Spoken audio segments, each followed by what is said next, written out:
오늘은 날마다 오늘을 살아야 합니다 라는 제목으로 함께 말씀을 나누겠습니다. 여러분 한번 따라서 해볼까요? 날마다 오늘을 살아야 합니다. 오늘 다루게 될 야고보서는 어떤 책인지 그 특징적인 것들 먼저 좀 간략하게 말씀드리겠습니다. 여기 보시면 되겠습니다. 신약의 초기 사본들 중에 하나인 이 신해산 사본, 이 신해산 사본에 의하면 이 편지의 서두에는 아무런 표제가 담겨 있지 않고 뒷부분에 말미에 그 표제가 담겨 있는데 야고보의 편지다라고 이렇게 담겨 있습니다. 아마 이것은 초대교회 역사 가운데서 아마 그 후기의 교회가 붙인 이름과 같습니까? 이름이라 할 수 있습니다. 이 서신서는 특정한 회중이나 개인에게 보내진 것이 아니라 교회 전반에 보내진 그런 서신이에요. 그래서 일반 서신 혹은 공동 서신으로 이렇게 분류를 합니다. 총 7권이죠. 교회 역사가인 유세비우스에 따르면 공동 서신이라고 일컬어진 이 7권 서신들 가운데서 이 야고보서가 가장 먼저 기록된 것이다 이렇게 증언하고 있습니다. 그리고 저자가 누구인가 이 부분에 있어서도 히브리서처럼 사실 뚜렷한 결론을 맺지 못하고 있어요. 가장 가능성 있는 저자 2명을 꼽는다면 예수님의 동생이었던 야고보, 그리고 12사도 안에 들어있던 알페오의 아들 야고보 정도로 추격이 되고 있습니다. 저자가 누구인지 확실치는 않지만 그 가르침과 내용에 있어서 예수님의 가르침과 굉장히 유사합니다. 특히 마태복음에 기록되어 있는 산상수훈의 내용과 굉장히 일치성이 높습니다. 때문에 야고보서는 신앙인들을 위한 교훈서로 굉장히 탁월한 책 중에 하나입니다. 최근 들어서 야고보서가 편지가 아니라 신약의 잠언으로 보아야 한다라고 이렇게 주장하는 사람들이 있죠. 이유는 편지의 성격이라고 해봐야 짤막한 문안 인사 외에는 끝맺음 인사조차도 없다라는 것이었어요. 또한 그 내용이나 형식적인 면에 있어서 단편적인 잠언 그리고 지혜들을 나열하는 것 같다면서 그 이유를 밝힙니다.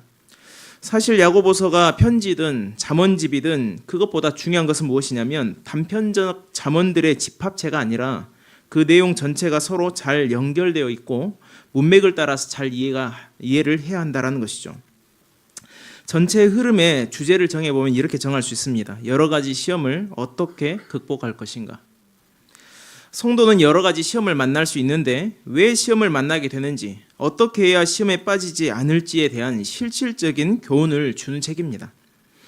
야고보에 의하면 여러 가지 시험이라도 성도는 그것을 이길 수 있는 해답을 가지고 있다, 그렇게 밝혀주죠. 곧 우리 내면에 그 해답이 심겨져 있다라고 말합니다. 이것을 다른 말로 하면 착상되어 있다, 그렇게 말씀하고 있어요. 일단 야고보서 전체의 핵심을 따라 정리해보면 이렇게 정리를 할 수 있습니다. 야고보서 이 PPT를 보시기 바랍니다.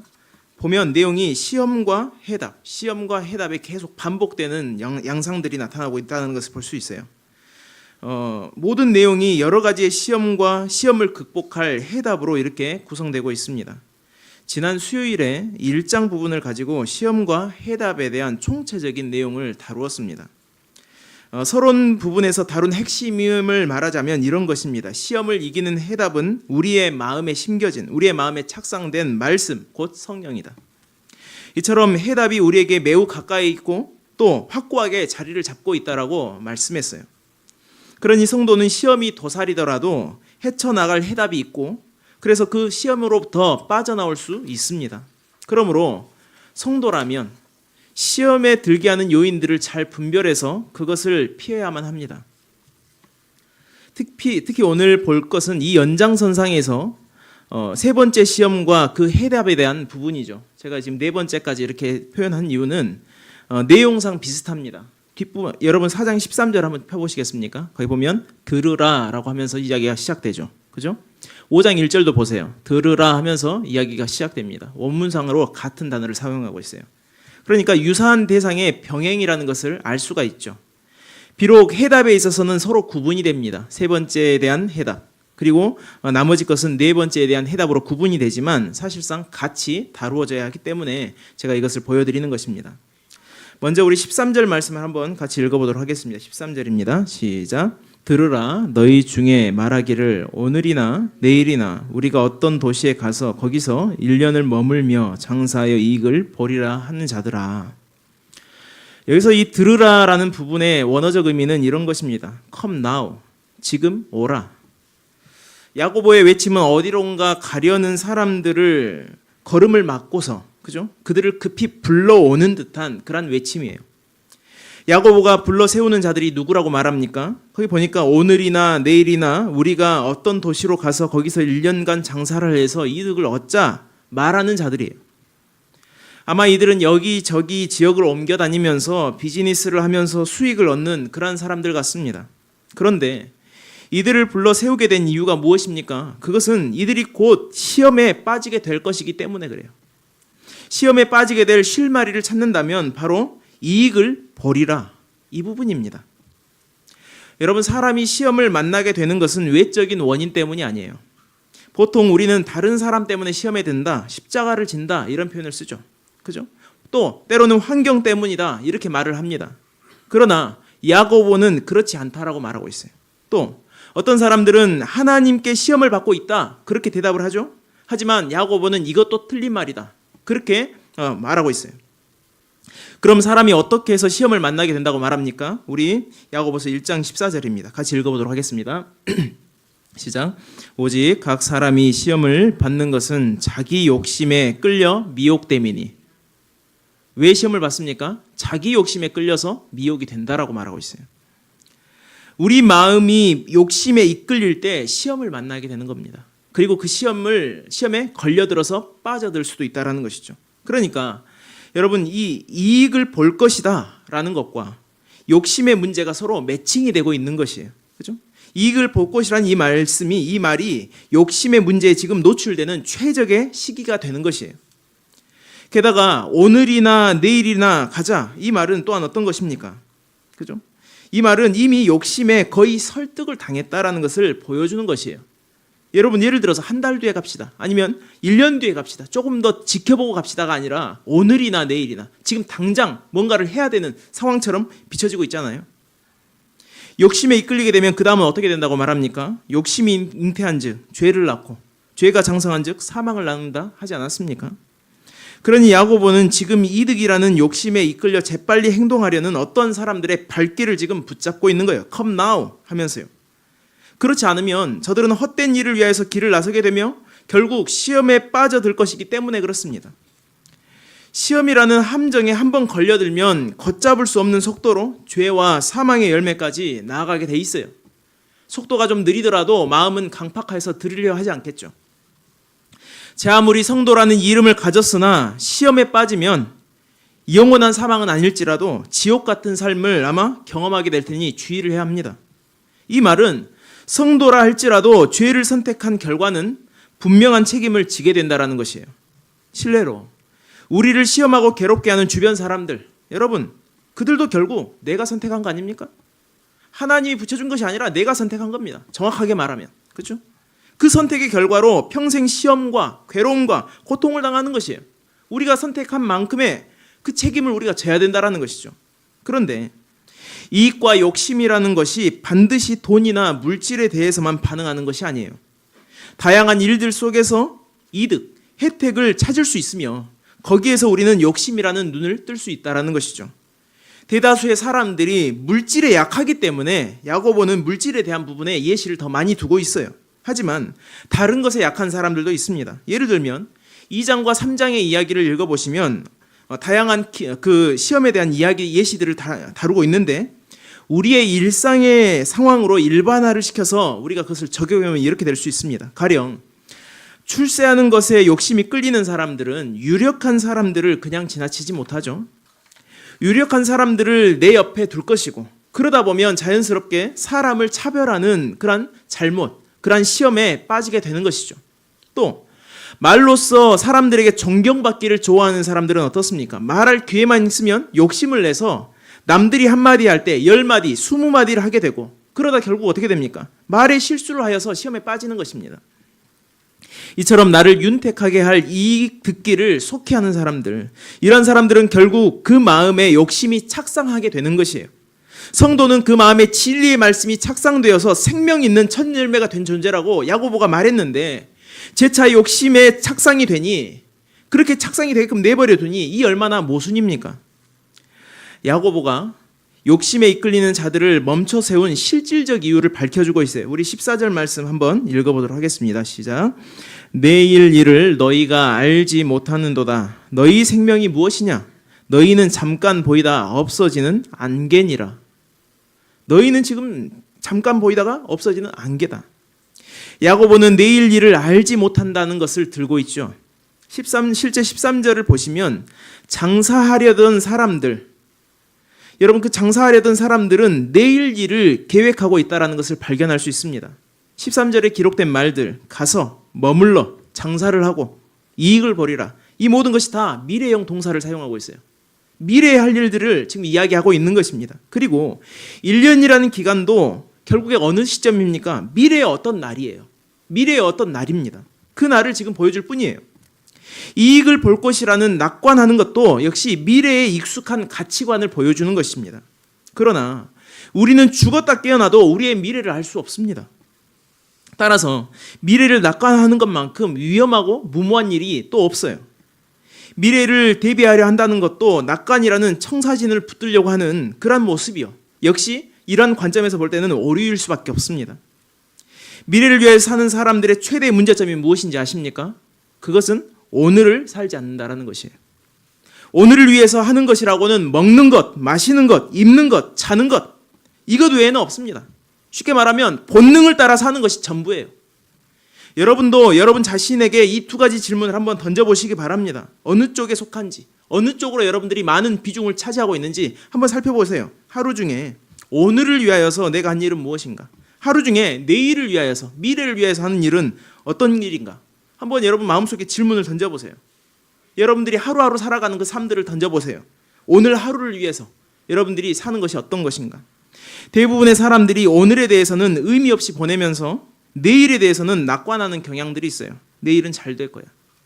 이처럼 미래에 대하여서 부푼 꿈을 꾸는 이들에게 야고보는 찬물을 껴안듯이 너희의 미래는, 너희의 생명은 곧 사라질 안개와 같다. 그렇게 지금 엄포하고 있는 것이죠. 그뿐입니까?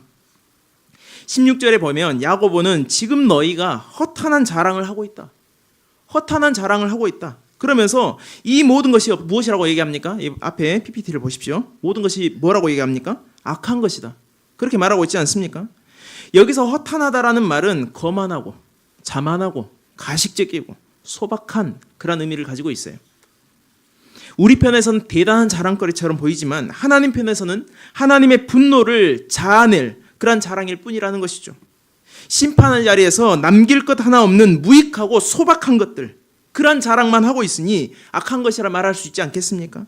헤아래 수고가 헛되다 전도자가 얼마나 수없이 얘기했습니까? 그럼에도 불구하고 그것을 듣고도 무익하게 살았으니 악한 것이 아닐 수 없죠. 5장에서도 보면 재물을 쌓는 부자들에 대한 경고를 쏟아내고 있는데 이 역시 내일 얻을 이득을 위해 사는 사람과 같은 부류들입니다. 야고보는 이들에게 슬피 울며 통곡해야 할 것을 경고하고 있어요. 왜 그렇습니까? 그들에게 닥친 영적 현실 때문에 그래요. 여러분 5장 3절 하반절 한번 같이 읽어보도록 하겠습니다. 여기 보시고 읽으십시오. 시작. 이 녹이 너희에게 증거가 되며 불같이 너희 살을 먹을 것이라. 너희가 말세에 재물을 쌓았도다. 핵심은 이겁니다. 말세에 재물을 쌓았도다. 지금이 말세인데, 지금 재물만 쌓고 있고, 지금이 말세인데 미래에도 재물만 쌓고 있으니 여러분 이것이 맞습니까? 말세에 대해서 많은 사람들이 오해하는 부분이 있어요. 그것은 성경적인 말세는 예수님이 재림하실 언젠가의 날이 아닙니다. 말세는 지금 오늘을 가리키는 표현이에요. 따라서 우리는 날마다 말세라는 오늘을 살고 있는 것이에요. 그런데 대부분의 사람들은 오늘이란 말세를 안 살고 미래 언젠간 있을 말세를 대비하면서 살고 있다는 것이죠. 말세를 사는 자가 재물을 쌓는 일에, 말세를 사는 자가 욕심을 채우는 일에 열중하고 있다는 것이 상황적으로 전혀 맞지가 않은 것이죠. 그러므로 야고보는 너희 재물은 뭐라고 말합니까? 이미 썩었고 너희 옷도 이미 좀 먹었고 은과 금도 이미 녹슬었다. 여러분 은과 금이 녹습니까? 녹이 안 슬죠. 그러나 녹슬었다는 건 무엇을 의미합니까? 심판을 받았다라는 것이죠. 이것으로는 안 된다라는 것이죠. 여기서는 이미 다 완료가 돼버렸다라고, 확정이 돼버렸다, 그렇게 나타내고 있습니다. 그 썩음과 존먹음과 녹음이 심판의 증거가 되리라, 그렇게 하고 말하고 있어요. 그런데도 그들의 심각한 점이 있습니다. 그것이 무엇인지 아십니까? 주님의 말씀을 도리어 자기식으로 해석을 합니다. 자기식으로 해석하고 그것을 안주하려고 해요. 여러분 4장 15절 한번 같이 읽어보도록 하겠습니다. 4장 15절입니다. 시작. 너희가 도리어 말하기를 주의 뜻이면 우리가 살기도 하고 이것이나 저것을 하리라 할 것이거늘. 이 부분을 원어적으로 보니까 이렇게 말하고 있습니다. 주님이 원하신 것이니 우리는 살 것이다. 그러므로 우리가 이것이나 저것이나 할 것이라. 주님의 뜻을 우리가 판단을 하고 있다는 것이죠. 말세에 닥칠 심판의 메시지와 반대되어 도리어 생각하기를 주님의 뜻이니, 그죠? 주님이 이미 이렇게 정하신 거고 주님이 원하신 거니 우리는 살 것이다. 우리는 잘 될 것이다. 그렇게 말한다라는 것이죠. 한국 교회를 한때 흔들었던 메시지가 있습니다. 그것은 긍정의 힘이라는 메시지죠. 아마 한 번쯤은 다 들어보셨을 것이죠. 할 수 있다, 하면 된다, 해보자. 믿는 자에겐 능치 못함이 없으리라. 매우 성경적인 것 같으나 굉장히 비성경적인 긍정의 외침이 담겨 있습니다. 마인드 컨트롤과 같은 것으로 무의식 속에 너는 잘 될 거야, 너는 잘 될 거야 라는 생각을 심어주는 것을 믿음인 것처럼 가르쳤고, 지금도 그것을 믿음이라고 생각하면서 신앙생활하는 사람들이 뜻밖의 많습니다. 주의 뜻이면 무조건 잘 될 것이라고 생각하고 주의 뜻이니 하면서 사업을 무리하게 일으키죠. 또 주의 교회의 일이니 무리하게 건축도 하고 주의 일이니 무리하게 헌신을 감행하기도 합니다. 기독교는 무조건 복을 빌고 마음을 다잡는 종교가 아닙니다. 여러분의 생각을 컨트롤한다고 해서 무슨 일이 잘 되는 것이 아니에요. 그보다 더 중요한 사실은 무엇입니까? 정말 거기에 주님의 뜻이 있었을까? 이 부분에 대한 심각한 진실을 물어야 한다는 것이죠. 내가 하나님의 자녀니까, 내가 하나님의 성도니까 잘 되겠지. 여러분, 이런 낙관이 굉장히 위험한 겁니다. 정말 거기에 하나님의 뜻이 있는가? 내가 성도임에도 불구하고 내가 하나님의 뜻에 제대로 서 있는가? 이것이 확인이 되어야 한다는 것이죠. 예수님께서 내일 일을 염려하지 말라 하시면서 함께 주셨던 말씀 부분을 한번 같이 읽어보도록 하겠습니다. 마태복음 6장 31절 32절입니다. 내일 일을 염려하지 말라라고 하면서 같이 주셨던 말씀이에요. 시작. 그러므로 염려하여 이르기를 무엇을 먹을까, 무엇을 마실까, 무엇을 입을까 하지 말라.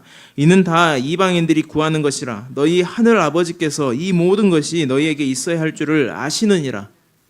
아멘. 예수님께서는 오늘이 말세요. 오늘 하나님의 나라가 임했는데 그에 합당하지 않은 삶에 대해서 지적하고 계십니다. 그 삶이 무엇입니까? 무엇을 먹을까? 무엇을 마실까? 무엇을 입을까? 하는 삶이에요. 지금도 많은 사람들은 미래에 무엇을 먹을까? 미래에 무엇을 마실까? 미래에 무엇을 입을까? 염려하면서 오늘 주어진 시간들을 허비하고 있습니다. 그런데 미래를 위해서 살아가는 것은 엄밀히 말하면 과거에 매여 사는 것과 다르지 않다라는 것이죠. 과거에 내가 누리지 못했으니, 과거에 내가 먹지 못했으니, 과거에 내가 마시지 못했으니, 과거에 내가 사랑받지 못했으니, 그것이 한이 되어서 계속 거기에 붙잡혀가지고 헤어나오지 못하는 것이에요. 이런 사람을 심리학에서 성인아이라고 말합니다. 몸은 성인이지만 마음, 심적인 부분은 아이다라는 것이죠. 오늘과 미래를 사는 것처럼 보이나 실상은 오늘을 허비하고 있으며 보상받을 미래만 꿈꾸는 것이죠. 과거에 못 먹어서 무엇을 먹을까? 과거에 못 마셔서 무엇을 마실까? 과거에 못 입어서 무엇을 입을까? 그러나 하나님의 나라가 임한 오늘 하루를 그에 합당하게 살아야 한다라는 것이죠. 성경은 성도들에게 오늘을 살아가는 존재라고 정확하게 말씀하고 있어요. 내일 일은 내일이 염려할 것이다. 우리가 염려하는 게 아니라 내일이 염려할 것이다 라고 말하고 있습니다. 오늘을 살아가는 사람, 바로 그가 성도예요. 말세를 살아가는 사람, 그가 바로 성도죠. 야고보의 메시지도 똑같습니다. 오늘이라는 시간과 가치를 자꾸 다른 것으로 바꾸어서 그 욕심에 이끌리니까 어떻습니까? 시험이 가시는 날이 없는 거예요. 맨날 시험을 받는 겁니다. 왜 나에겐 시험이 이렇게 많을까? 여러분, 그 중심이, 그 삶의 가치관이 잘못된 데에 지금 시선이 맞춰져 있기 때문에 그래요. 그러므로 야고보는 근원적으로 시험을 피하려면 말씀, 우리 안에 새겨진 말씀, 곧 성령의 음성에 대해서 듣기는 속히하고 욕심에 이끌려 쏟아내는 말이나 어떤 성내기는 더디하라고 이렇게 조언하고 있습니다. 주의 음성 듣기를 힘써야 하죠. 우리 안에 계신 성령님의 인도하심을 분별하기를 힘써야 합니다. 그리고 야고보는 말씀을 듣기만 하고 행하지 않는 자들에게 너희 믿음은 죽었다, 그렇게 말하고 있어요. 행하지 않는 모습을 가지고 죽었다. 여러분 말씀을 많이 깨달으십니까? 말씀이 좋습니까? 말씀 하나님의 놀라운 비밀들이 들리십니까? 그것이 족한 것이 아니에요. 그런데 많은 사람들은 그것이 족하다, 내가 신앙의 수준이 높구나, 그렇게 생각할 수도 있어요. 절대 그렇지 않습니다. 야고보는 정확하게 말하고 있어요. 너희가 행하지 않으면, 듣기만 하고 행하지 않으면 너희 믿음이 죽었다, 그렇게 선언하고 있는 것입니다. 그리고 야고보는 말씀을 듣기만 하고 행하지 않는, 그리고 야고보가 가르치는 온전한 믿음이라는 게 무엇인지 아십니까? 그것은 믿음이 그 믿음의 행함과 함께 일함으로써 완성이 된다라고 말합니다. 다시 말씀드릴게요. 믿음이 그 믿음의 행함과 함께 일함으로써 완성이 되는 것, 그것이 온전한 믿음입니다. 마치 성령의 사역과 비슷해요. 성령이 우리 안에서 무엇을 하십니까? 우리를 도우시죠. 여러 가지 일들을 하십니다. 특별히 바울은 이렇게 말합니다. 말할 수 없는 탄식으로 우리를 위해서 간구하신다라고 말씀하시죠. 그리고 그뿐입니까? 아니에요. 합력하셔서 선을 이루신다고 말해요. 영어식으로 표현하면 work together 하시는 겁니다. 함께 일하시는 거예요. 함께 일하셔서 완전한 선, 하나님의 뜻을 이룬다라고 그렇게 말씀하고 있죠. 마찬가지입니다. 우리의 믿음도 머릿속의 믿음, 마음속의 믿음으로 그쳐서는 안 된다는 것이죠. 성령님처럼 성령님을 향하여서 주의 말씀을 듣기를 우리가 원한다면 인격적으로 우리도 반응해야 합니다. 성령이 work together 하시면 우리도 work together 해야 합니다. 그것을 지금 야고보는 말하고 있는 것이에요. 함께 일하라. 그죠? 마음의 믿음보다 행동의 믿음의 시간이 훨씬 길고 어렵습니다. 이 과정을 통과해야만 온전한 믿음, 생명의 열매를 맺는 믿음, 하나님을 일하실 수 있도록 하는 믿음이 되는 것이에요. 너무도 많은 사람들이 머릿속 믿음만 점검하고 있습니다. 삶의 믿음, 행동의 믿음에 대해서는 그러려니 하면서 시간을 보내버리죠. 여러분, 반드시 머리 믿음에서 더 자라가시기 바랍니다. 그럼 오늘 본문에 대한 야고보가 제시하는 믿음의 행동은 무엇입니까? 두 가지 정도로 요약할 수 있어요. 먼저 4장 6절입니다. 같이 읽어보도록 하겠습니다. 시작. 그러나 더욱 큰 은혜를 주시나니 그러므로 일러스되 하나님이 교만한 자를 물리치시고 겸손한 자에게 은혜를 주신다 하였느니라. 더욱 큰 은혜를 주시는 이가 누굽니까? 하나님이시죠. 이 사실을 머리로는 다들 동의하실 거예요. 그죠? 다 동의합니다. 하지만 정말 믿음대로 사는 사람들은 별로 없습니다. 말뿐이죠. 교만과 겸손을 보통 우리는 성향이나 어떤 태도로 생각하는데 여기서 진짜 교만은 무엇입니까? 믿음과 행동이 따로따로 노는 것. 그것을 의미합니다. 하나님을 전적으로 신뢰하고 의지한다는 말은 하지만, 마음으로 믿긴 하지만 극단적인 예로 생활비가 한두 달만 안 들어와도 중내산해하는 것이 우리의 믿음의 현주소 아닙니까? 살리기도 하시고 죽이기도 하시는 이가 하나님이심을 믿지만 우리의 신앙은 어떻습니까? 내일은 좋겠지? 모레는 좋겠지? 아니죠. 반드시 오늘 신앙을 점검해야 합니다. 그것이 말뿐이라면 지금 나는 교만한 자예요. 은혜를 누리는 겸손한 자가 아니라는 말입니다. 정말 우리 자신을 심각하게 고민해 보아야 되고 우리 각자의 믿음, 오늘의 믿음을 점검해야 한다는 것이죠.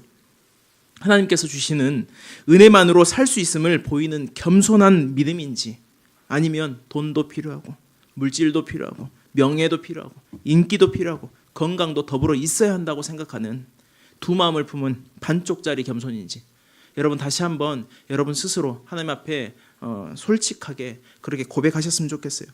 특히 야고보가 주는 해답 중에 오늘 보여야 할 믿음의 자리, 행동의 자리를 아주 명쾌하게 제시합니다. 우리 4장 8절입니다. 같이 읽어보도록 하겠습니다. 하나님을 가까이 하라. 그리하면 너희를 가까이 하시리라. 죄인들아 손을 깨끗이 하라. 두 마음을 품은 자들아 마음을 성결하게 하라. 우리가 보아야 할 부분은 앞부분이죠. 하나님을 가까이 하라. 그러면 너희를 가까이 하시리라. 원문대로 번역해 보니까 너희는 하나님께 가까이 와라. 그러면 그가 너희에게 가까이 오시리라. 언제 오라는 거예요? 오늘 오라는 거죠. 오늘. 여러분들에게 주어진 그 하루 주님께 가까이 오라는 겁니다. 여러 가지 노력들, 여러 가지 애쓰는 것들, 미래를 위해 쌓는 일들, 그런 것들 하기 전에 먼저 주님 앞에 와라. 그러면 주님이 너희에게 오시리라. 그렇게 말씀하고 있는 거예요. 여기서 이 가까이 오라라는 단어는 일회적이면서도 계속 변치 않는 상태를 가리키는 그런 문법이 사용됐습니다. 다시 말하면 날마다 오늘의 상태를 나타내는 의미로 해석이 되어야 한다는 것이죠. 여러분, 하나님이 어떤 분이십니까? 알파와 오메가시죠. 과거이시고 현재이시고 미래입니다. 변함이 없는 분이시고 회전하는 그림자도 없다라고 야고보가 말하고 있지 않습니까? 마찬가지죠. 우리의 행함, 우리의 믿음의 자리, 주님께 가까이 가는 것도 마찬가지예요. 어제나 오늘이나 내일이나 변치 않고 주님께로 가까이 가는 것, 변함이 없어야 합니다. 그러므로 하나님께 가까이 할 때가 바로 지금인 것이죠. 바로 오늘인 것이죠. 오늘이 날마다인 것입니다. 보라, 지금은 은혜 받을 만한 때요. 보라, 지금은 구원의 날이로다. 바울이 선포하지 않았습니까? 여러분, 일주일에 한 번 주께 가까이 오는 것으로 충분하다 생각하십니까? 주님께서 말씀하셨어요. 두세 사람이 모인 곳에 함께 하신다. 주님께서 말씀하셨습니다. 오늘 은혜를 받아야 하는데, 오늘 주님을 만나야 하는데, 오늘 주의 인도를 받아야 하는데, 오늘 성령의 음성 듣기를 위해서 귀를 기울여야 하는데 이 일을 미룰 수 있습니까? 핑계가 있습니까? 핑계가 없다고 봐요. 제가 목양하게 된 목적은 성도 각자분이 오늘 몸부림으로 살 수 있도록 도전을 주는 데 있습니다. 가장 안타까운 것이 무엇인지 아십니까? 하나님께서 우리에게 주신 자유의지를 제대로 사용하지 못한다는 점이죠. 그래서 많은 사람들은 종교적 율법을 주어서 열심을 내게 만들고 모이게 하는 그런 방식을 채택을 합니다. 저는 참 이 상황이 한탄스럽습니다. 하나님께서 주신 자유인데, 그죠? 그것을 못 사용하니까 율법을 주고, 그것을 못 사용하니까 규칙을 만들고, 참 이런 것들이 너무나도 한탄스럽습니다. 여러분이 가진 자유의지를 가장 가치 있게 사용하십시오. 오늘을 사십시오. 날마다 오늘을 사십시오. 욕심과 헛된 동기가 이끄는 삶에 매이지 마시고 오직 하나님의 말씀 듣기를 급히 하시기 바랍니다. 듣기만 하지 말고 행동으로서 믿음을 오늘 보이는 여러분 모두가 되기를 간곡하게 요청드립니다. 기도하겠습니다.